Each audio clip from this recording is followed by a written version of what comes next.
moi, oui, mais j'ai confiance aussi à mon staff.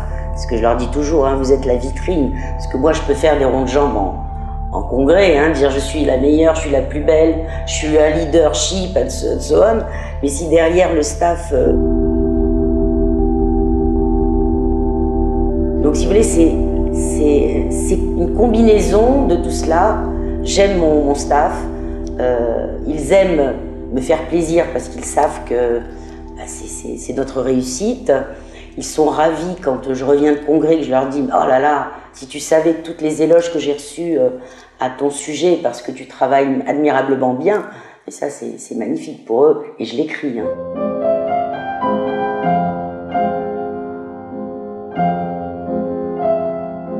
Moi, personnellement, je suis tellement animée par de bonnes intentions et j'ai envie de faire plaisir à tout le monde. Et j'adore ce que je fais parce que ce travail, c'est vraiment dans mes...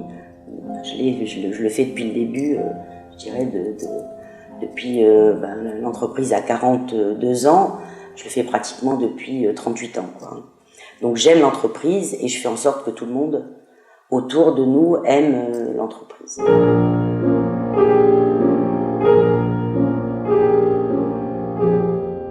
Qu'est-ce qu'un entrepreneur ? C'est quelqu'un qui a de l'envie, des idées, le goût du risque, et puis qui est capable d'entraîner derrière lui des gens parce que là il a une certaine il diffuse une certaine énergie, une envie de travailler ensemble et puis qui laisse les gens s'épanouir. C'est une forme de créativité, c'est une forme d'artiste en quelque sorte.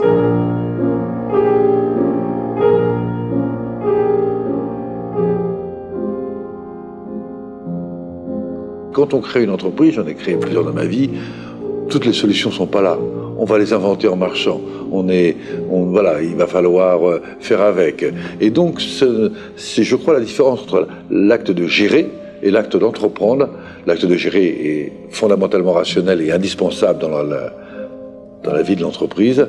L'acte d'entreprendre, il est un peu plus transcendant, il est un peu plus irrationnel. C'est la chance d'avoir des idées, de les confronter aux autres et de pouvoir, si les risques sont limités, les lancer. C'est la partie la plus passionnante de la vie du chef d'entreprise. J'aime créer, j'aime solutionner des problèmes par la création. Mon job se résume à inventer demain. Inventer demain, c'est pas l'innovation technologique, c'est innover socialement, innover en RH, innover en marketing, c'est aller chercher en permanence des débouchés. Tout entrepreneur est dans l'audace. Hein. Il faut oser. Hein. Il faut oser entamer les procédures, prendre le risque financier, prendre le risque de l'échec technique, ça peut arriver également. Donc l'entrepreneur est véritablement un héros, hein, en quelque sorte. Hein.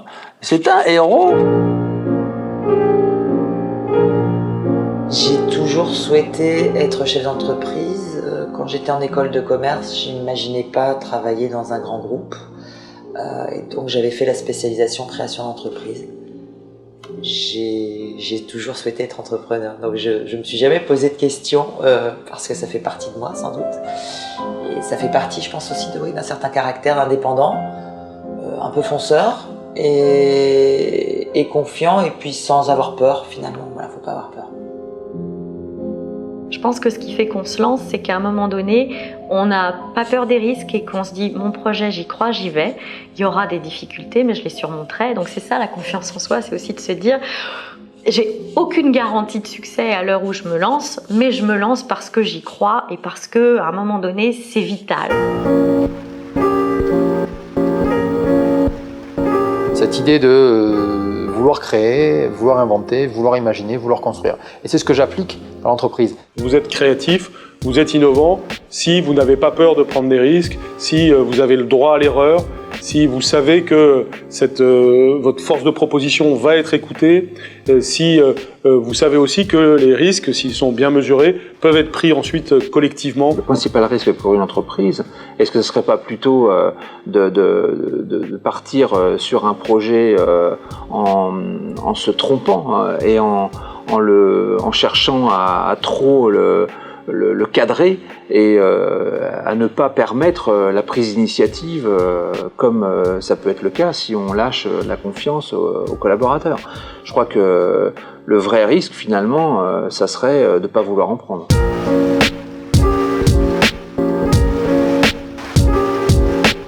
Il faut oser, puis il faut oser, il faut oser croire en ses produits, il faut aussi croire dans les hommes et les femmes qui composent l'entreprise. Il faut, et puis bon, bien sûr, il faut prendre le risque, il faut essayer d'avancer sans méfiance. Le fait de créer et d'entreprendre, il y a toujours une part d'inconnu. Il y a toujours une part d'inconnu et aujourd'hui, je pense que dans pas mal de domaines, il faut accepter l'erreur, il faut accepter d'échouer quelquefois pour mieux rebondir après. En fait, il faut avoir échoué pour pouvoir réussir presque. En fait, les échecs sont aussi des choses, des passages obligés de la réussite. Ce qui ne nous tue pas nous rend plus forts. Voilà, bien comprendre ce qui s'est passé, pourquoi ça s'est passé, les erreurs qu'on a commises, se sentir grandir ces erreurs-là. Avoir des échecs, je pense que ça fait partie, c'est une des façons de s'accomplir par la suite.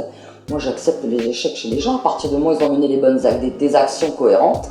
Il n'y a aucun souci avec le fait d'avoir un échec. On peut pas gagner tous ces projets. Hein. Lorsque vous, dans une entreprise, vous lancez un investissement, vous décidez d'un investissement. Alors aujourd'hui, on a quand même un certain nombre de paramètres qui peuvent nous aider quand même à prendre les bonnes décisions, bien évidemment.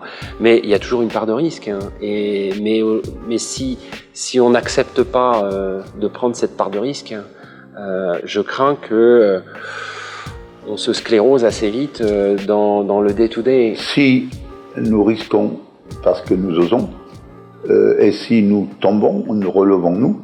De toute façon, la seule façon de réussir, c'est de savoir cueillir les opportunités partout où elles passent. Créer des opportunités, on prend des risques. Prendre des risques, c'est créer des opportunités. Ça veut dire quoi? Ça veut dire que ces opportunités qu'on saisit ou pas, et c'est dans cette notion-là qu'on prend ou pas le risque, qu'on saisit ou pas, ça suppose d'avoir une dynamique des hommes qui soit dans cette configuration-là. Les Allemands disent, nous réussissons parce que nous valorisons l'échec utile.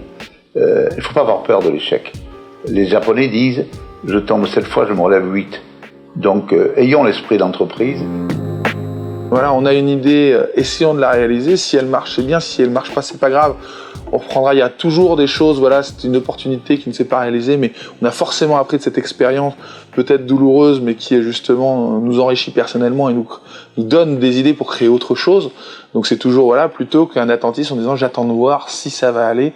Et là à ce moment-là, on commence à s'enfoncer et à devenir dans un immobilisme où on ne bouge plus. Et ce qui est terrible. Non, on continue d'avancer. Cet optimisme, faut bouger.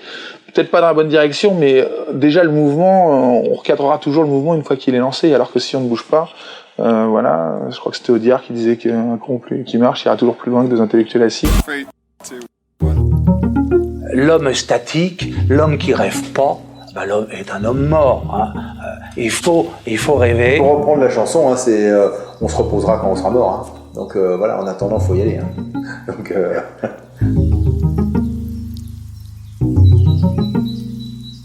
Moi, personnellement, les échecs servent à mieux réussir derrière, donc ça c'est un peu ma philosophie de vie.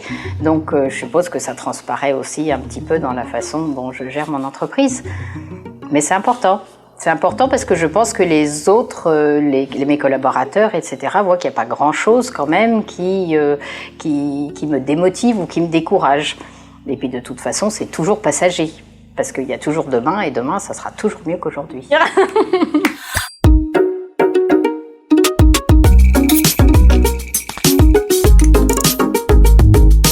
Je crois que c'est une vraie clé sur laquelle je travaille moi-même, qui est pas facile, qui est de dire ok, on peut regarder le verre à moitié vide, regardons celui qui est à moitié plein.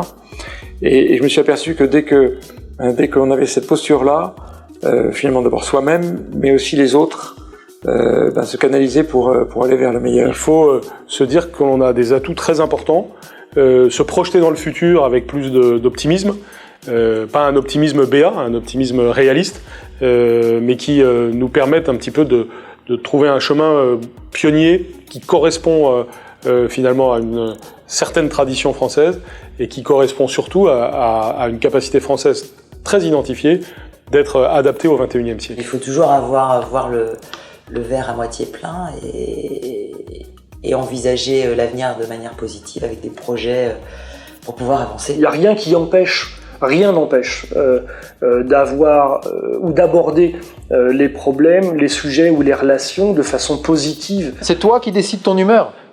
C'est toi qui décides ton humeur. Hier, j'avais ma fille, elle me disait, je parlais du cauchemar et d'un loup qu'elle voyait. Je dis, mais ton loup, pourquoi tu ne mets pas une robe et tu le fais danser? C'est toi qui décides. Ce qui s'applique à tous, c'est d'essayer de combattre ce que je vais appeler le mal français, qui est le mal du dénigrement ou du petit détail, du caillou dans la chaussure, qui devient un rocher qui empêche d'avancer.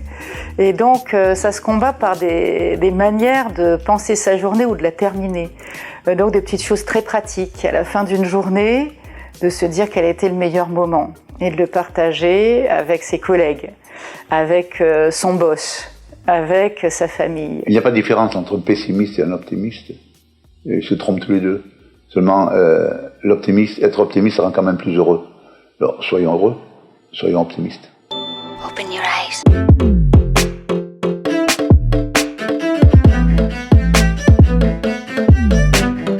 Nous n'avons pas le droit d'être pessimistes avec toutes les opportunités, toutes les possibilités que nous avons dans ce département. Nous n'avons pas le droit, puisque à une question, il y a toujours un contact. Et à ce contact, il y a toujours une possibilité de réponse. Et donc, mais il faut vouloir.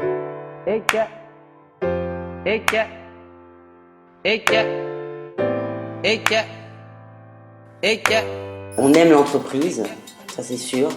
On aime l'entreprise, on aime les personnes qui travaillent avec nous et on diffuse de l'optimisme.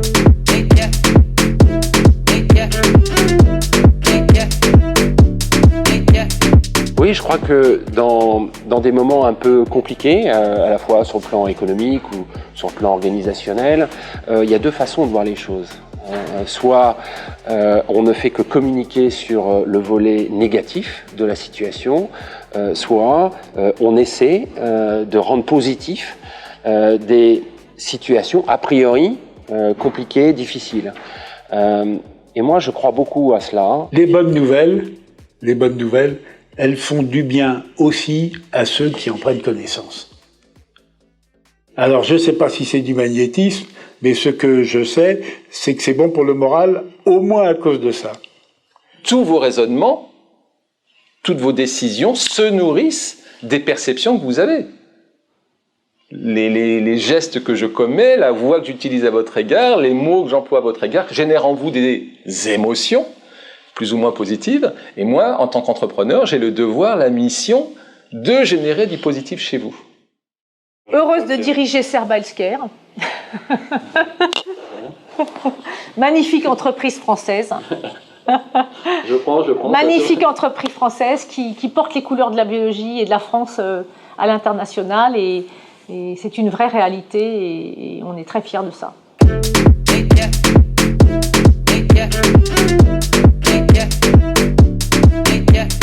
Pour être optimiste, il faut croire. Voilà. Il faut croire. Je crois qu'il faut croire dans les autres. Il faut évidemment avoir confiance dans les autres pour pouvoir entreprendre l'ouverture aux autres. Elle est absolument nécessaire dans l'esprit d'entreprendre. Moi, j'affirme que je crois en l'homme. Et croire en l'homme, c'est donc lui faire confiance. Lui faire confiance, c'est l'aimer. Ce verbe aimer, parfois, il est un peu galvaudé. On l'utilise aussi bien pour dire un plat que l'on aime qu'une personne que l'on aime. Néanmoins, c'est au cœur de l'existence, et bien sûr au cœur de l'existence personnelle, mais aussi au cœur de l'existence professionnelle. On n'est pas des machines, hein. Donc il ne faut pas oublier ça, c'est que nous, on touche des gens, donc il faut aimer les gens, il faut avoir envie de partager. Un salarié qui ne ressent pas, quel que soit son niveau, qui ne ressent pas la confiance de son supérieur, encore plus de son patron, comment il peut être tranquille? Il faut cette empathie bienveillante. J'aime beaucoup ce concept de bienveillance. Il suffit souvent de sourire à quelqu'un dans l'entreprise, dans un atelier, pour que cette personne soit heureuse de travailler et augmente son efficacité. Et beaucoup de personnes, même beaucoup de managers ne vont pas dans les ateliers simplement pour sourire aux gens, en leur serrant la main. Et ça apporte quelque chose d'irrationnel. Pourquoi c'est comme ça? Et parce qu'on aime être aimé. Le vecteur amour dans l'entreprise est fondamental.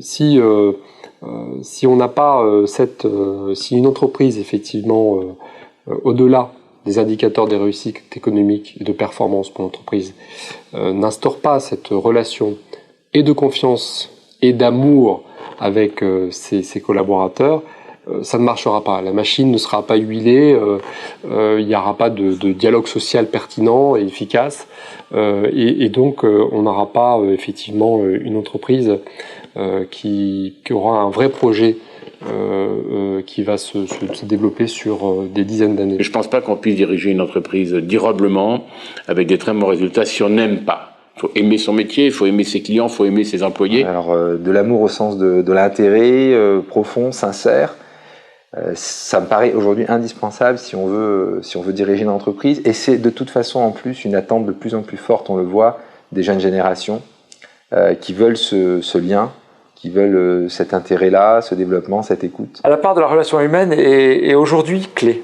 Paradoxalement, plus le digital se développe, plus la part de la relation humaine au sein de l'entreprise est clé. Ce qui est clair, c'est que depuis que nous sommes très attentifs à la qualité de la relation humaine dans l'entreprise, je ne sais pas si c'est lié directement, mais nous avons une croissance à 2 chiffres. On ne fait bien que ce que l'on aime.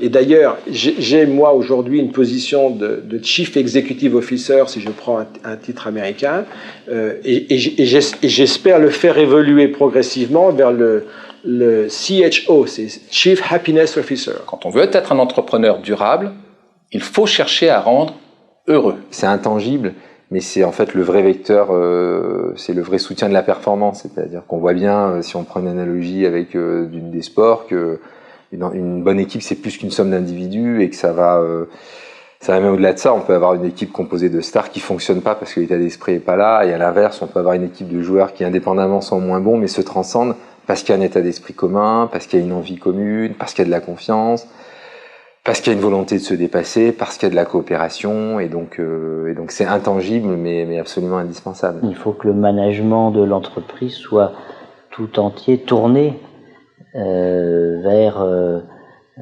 cela, c'est-à-dire vers des collaborateurs qui soient sans cesse plus à l'aise dans leur travail, amenés souvent à se dépasser pour l'entreprise, pour l'objectif commun.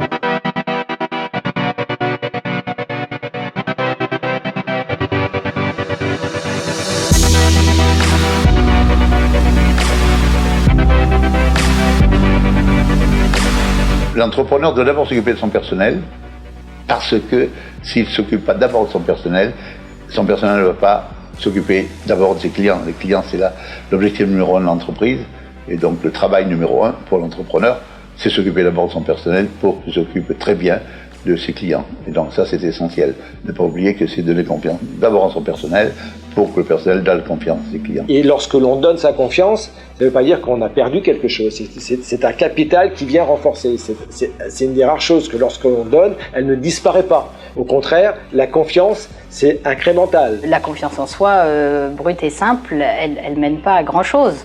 Mais si on arrive à donner confiance aux autres, et donc la confiance des autres vous porte, et alors là, on peut tout entreprendre. Être entrepreneur, c'est une relation biunivoque entre un chef d'entreprise et l'ensemble de ses salariés. On a confiance, ensemble, nous pourrons progresser. On perd ensemble, on gagne ensemble, c'est évidemment quelque chose de décisif.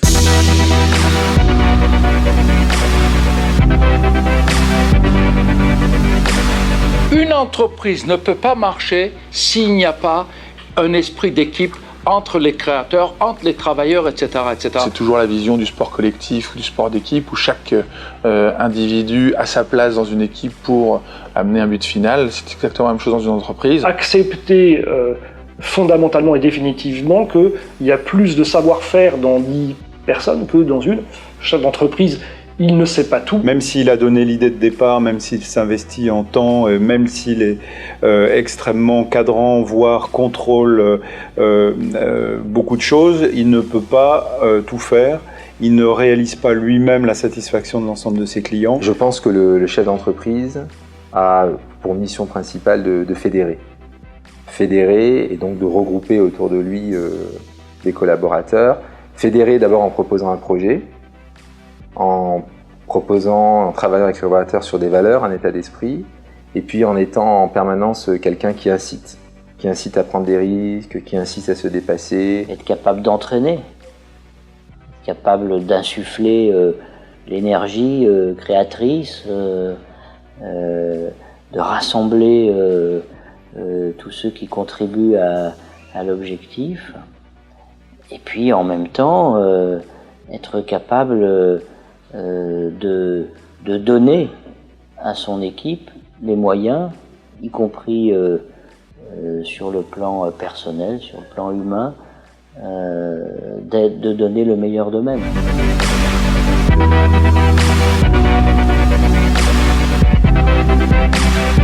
On parle beaucoup aujourd'hui du bonheur au travail, je crois que c'est un élément important. Le bonheur au travail, il passe par beaucoup de choses matérielles, mais il passe surtout par le charisme que peut avoir un chef d'entreprise qui est capable de mobiliser ses troupes et de leur donner envie de se dépasser. La question du leadership ne va pas uniquement par le nom de la fonction, ça va par la capacité à permettre à l'autre de se dépasser et de vous surprendre. Je choisis que mon collaborateur est quelqu'un d'important, quelqu'un d'essentiel et d'indispensable. Et en ça, il va falloir que je l'aide à grandir pour qu'il développe le potentiel qu'il a en lui. On est beaucoup plus maintenant dans du coaching que dans, je dirais, de l'équivalent professorat. C'est-à-dire que voilà, le professeur sait ce qu'il faut faire, donne le devoir, et puis chacun va faire son devoir et bien montrer sa copie. Et voilà, on travaille plus comme ça. Je pense qu'il y a toujours besoin de définir un ou une responsable à la tête d'une organisation.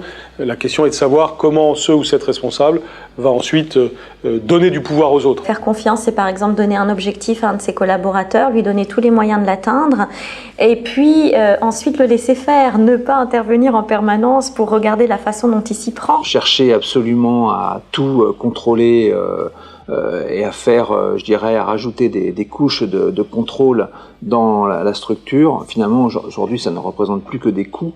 Et ça freine le développement. À partir du moment où on est convaincu que c'est toujours l'intérêt général qui prévaut sur l'intérêt particulier, tout est permis. Je crois qu'aujourd'hui, nous avons besoin d'impulser cette liberté d'entreprendre, cette liberté de faire et de laisser faire. L'objectif que l'on doit avoir, c'est surtout la confiance en soi de chacun des acteurs.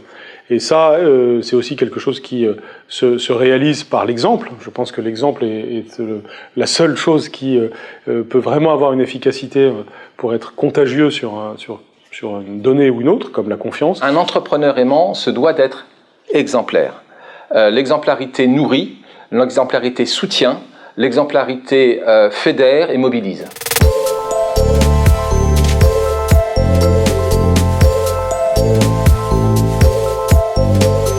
C'est pas de la com, parce que la com c'est toujours un peu superficiel et c'est pas de la publicité, bien sûr, même s'il en faut, c'est important la pub. C'est quelque chose de plus profond, c'est autour des valeurs de l'entreprise, c'est autour de la façon de se comporter. Donc le souci d'exemplarité, il est au niveau du chef d'entreprise, il est au niveau de l'ensemble de la chaîne managériale, c'est-à-dire de faire ce qu'on dit, de dire ce qu'on fait et d'appliquer à soi-même les règles qu'on édicte. Le chef d'entreprise devient une sorte de chef de file qui doit non pas asseoir son autorité ou son leadership sur son statut, par exemple, ou sur sa compétence simplement, mais aussi sur son savoir-être. Et ça, c'est quelque chose qui est aujourd'hui tout à fait important, notamment pour les jeunes générations. Quand le patron n'est pas clair, le service n'est pas clair, donc il y a une espèce de mimétisme des équipes. Donc une équipe épanouie, c'est un patron bienveillant, un patron ouvert, un patron dynamique. Il n'y a pas de... C'est très clair, ça se voit très vite. C'est souvent que des clients, des partenaires nous disent, alors qu'ils ne nous connaissent pas particulièrement, mais qui viennent pour la première fois dans l'entreprise, que quand on visite une entreprise, on ressent des choses. On ressent, par des petits détails, on arrive à véhiculer à nos partenaires, à nos clients, des messages. Je pense qu'on ne reflète chez ses clients que la qualité de ce qu'on vit en interne.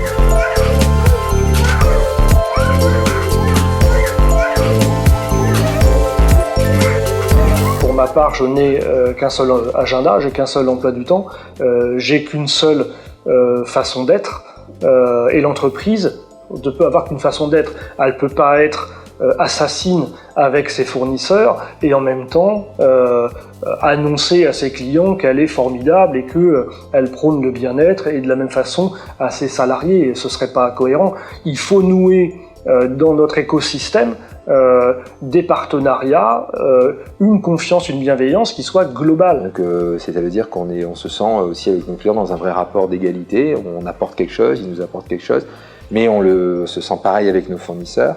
Donc c'est dépasser un rapport dominant-dominé pour dire non, on est vraiment dans un rapport de collaboration. On essaie de communiquer simplement. Moi j'essaie de dire aux gens, il faut essayer de servir nos clients de la même façon qu'on aime être servi soi-même. Nos parents nous ont certainement dit, tu parles toujours des autres comme tu aimerais qu'on parle de toi. Est-ce qu'on a envie de s'entendre dire, tiens, on va se faire chasser, on va se faire truffer, on va se faire pécho? Bien sûr que non, bien sûr que non. C'est consternant d'employer l'expression chasseur. Consternant, parce que quand on chasse, généralement c'est pour tuer. Voilà, à la limite capturer, mais en tout cas pour priver de liberté. Non, on ne chasse pas un client. On se bat pour mériter sa confiance, sa préférence et le protéger, pour le rendre heureux. Un client ne doit pas être chassé, il doit être attiré, il doit être cajolé.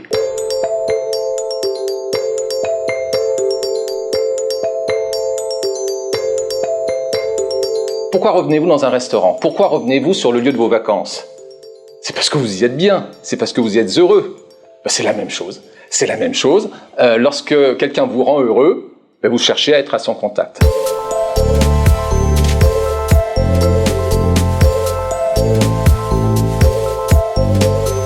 C'est de la qualité de la relation qui s'établit entre le client et les représentants de l'entreprise qui vont faire que l'entreprise va gagner plus vite et plus fort que les autres. Je pense qu'on ne dirige pas une entreprise sans un fort sentiment d'empathie. Empathie sur ses collaborateurs qu'on va emmener, puis empathie vers ses clients. Il est certain que si on n'est pas dans l'affectio societatis, qu'on n'est pas capable donc d'être dans cette confiance qui est affective également, on ne progresse pas. Donc il n'y a pas de mystère, il faut aller au contact. Il faut aller au contact.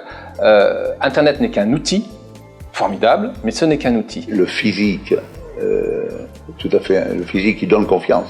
Le physique qui attire, le physique qui aime, restera essentiel, même dans le développement de la digitalisation. Pour durer, l'entreprise a besoin d'être reconnue dans ses qualités, évidemment, techniques, financières, mais aussi dans un lien humain, un lien personnel de confiance. Je crois que cette confiance, dont on sait tous l'indispensable caractère pour les agents économiques, elle est à la base de la réussite de l'entreprise. C'est la confiance que le chef d'entreprise a pris en lui-même, qu'il a transmis à ses salariés et qu'il partage avec ses clients et ses partenaires. Un dirigeant qui rayonne, qui est magnétique finalement, il est capable également d'attirer autour de lui de l'énergie.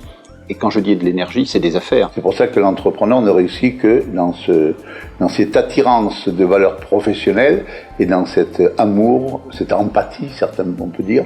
Je ne te dis pas que je t'aime, mais je sais que tu sais que je t'aime, fait que, tous ces gens-là sont heureux de travailler avec l'entreprise. C'est pas de l'amour au sens entre deux êtres humains, c'est de l'amour pour son métier, pour son ensemble d'écosystèmes autour du chef d'entreprise. Ce lien, ce sentiment que les uns et les autres peuvent avoir, il va se construire au fur et à mesure. C'est un des facteurs clés de succès sur le devenir de l'entreprise. En aimant les autres au sens effectivement entrepreneurial du terme, c'est-à-dire vraiment en s'intéressant à ses besoins, à ses difficultés, à ses attentes, on peut proposer, on peut valoriser un produit, un service. Plus on aime quelqu'un, plus on aime les entreprises, et plus on cherche à bien les connaître, et en les connaissant bien, on peut leur apporter ce dont ils ont besoin. Dans les deux sens du terme aimant, l'entrepreneur, mais plus globalement le responsable d'une collectivité humaine, doit avoir cette dimension, et c'est une dimension qui est essentielle au succès de tous. Oui, c'est bien de comprendre que si on est un aimant, l'entreprise grandit et qu'on grandit avec elle. Je ne sais pas s'il y a un côté magnétique dans tout ça, mais il y a des incontournables dans l'art et la manière de mener une boîte et de mener une équipe, quoi. Hein. Et pourquoi on parlait un peu de sentiments? Pourquoi on parlait de la confiance? Pourquoi on parlait de valeurs? Pourquoi on parlait de stratégie partagée avec ses différents partenaires? Simplement parce que dans le monde complexe d'aujourd'hui, on a besoin de ces points de repère. Dans un monde où on nous dit qu'il faut changer vite, et c'est vrai que beaucoup de choses sont imprévisibles, et donc moi je suis persuadé que plus on demande de l'agilité, plus il faut quelques points d'ancrage, quelques points fixes auxquels on se réfère.